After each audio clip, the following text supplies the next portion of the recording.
Assalamualaikum warahmatullahi wabarakatuh. Halo teman-teman, pada kesempatan kali ini, aku akan membahas terkait struktur data graf.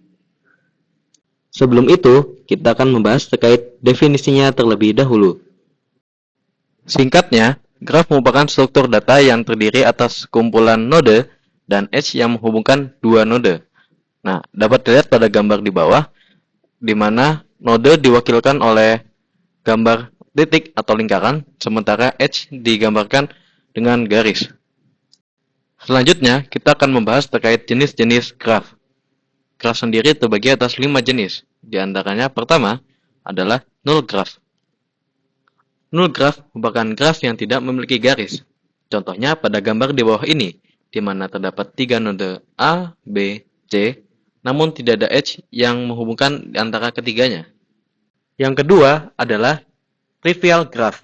Graf ini hanya terdiri atas satu node. Seperti yang dicontohkan, graf ini hanya terdiri atas satu node, yaitu node A. Yang ketiga adalah non-directed graph. Graf ini tidak memperhatikan urutan node dalam edge. Contohnya, pada graf di atas, terdiri atas node 1, 2, 3, 4, 5, 6, dan 7, dan juga edge 12, 14, 23, 43, 35, 56, dan 57. Karena graf ini tidak mempunyai arah atau tidak memperhatikan urutan, maka dapat dikatakan edge 12 sama dengan 21 dan berlaku untuk semuanya. Yang keempat ada directed graph. Pada graf ini, urutan node dalam sebuah edge memiliki arti atau mempunyai arah. Nah, graf ini bersifat kebalikan dari graf sebelumnya, di mana dalam contoh terdapat edge AB yang berbeda dengan BA dan berlaku untuk semuanya.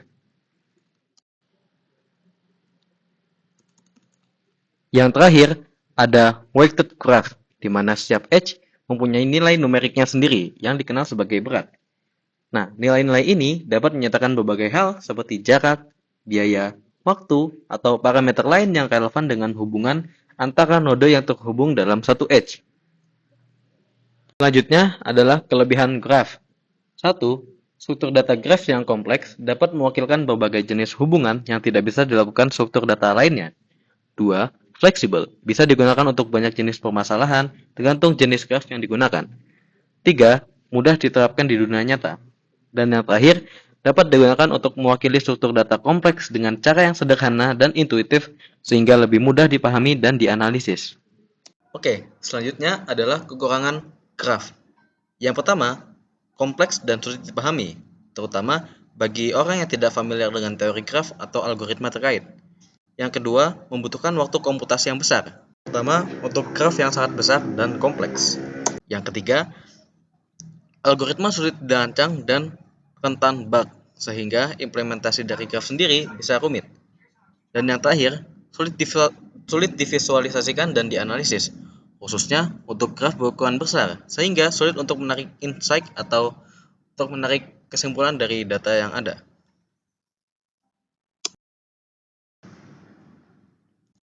Nah, mungkin kalian penasaran, apa sih fungsi dari graf itu sendiri dalam kehidupan sehari-hari kita? Nah, sebenarnya graf dapat kita temukan dengan mudah sekali dalam kehidupan sehari-hari kita seperti pada gambar pertama, yaitu jaringan pertemanan. Setiap orang dapat direpresentasikan sebagai node dan hubungan pertemanan itu sendiri ditunjukkan dengan edge yang menghubungkan mereka. Dan bahkan informasi tambahan seperti nama berteman, hobi, atau tingkat kedekatan bisa dimasukkan sebagai pendukung untuk menganalisis kedekatan sosial dan lain-lainnya. Pada contoh kedua, dalam dunia bisnis, graf juga memegang peranan yang penting. Perusahaan dapat dipandang sebagai node, sedangkan hubungan antar perusahaan ditunjukkan oleh edge. Nah, dengan model ini kita bisa memetakan ekosistem bisnis dan hal-hal yang lain dan semacamnya. Nah, tidak hanya itu, graf juga banyak dipakai di ranah jejaring sosial digital. Setiap akun pengguna diwakili oleh node, sementara interaksi atau koneksi antar pengguna digambarkan sebagai edge. Nah, bayangkan ketika seperti kalian nge-DM teman kalian lah. Nah, itu hubungan obrolan di chat itu seperti diwakilkan oleh edge. Nah, Melalui representasi ini, platform media sosial bisa memberikan rekomendasi pertemanan dan menganalisis berbagai halnya. Nah, seperti inilah, kalian tahu kan, seperti rekomendasi akun yang harus di-follow itu kan. Nah, kita bisa lihat analoginya dengan graf ini. Nah, dengan kata lain, graf memungkinkan kita untuk melihat pola tersembunyi di balik hubungan yang kompleks, baik dalam interaksi manusia, dunia bisnis, maupun jaringan digital. Mungkin sekian yang dapat saya sampaikan. Semoga ilmu yang saya berikan ini dapat bermanfaat bagi teman-teman yang menonton semua. Dan wabillahi taufiq wal hidayah. Wassalamualaikum warahmatullahi wabarakatuh.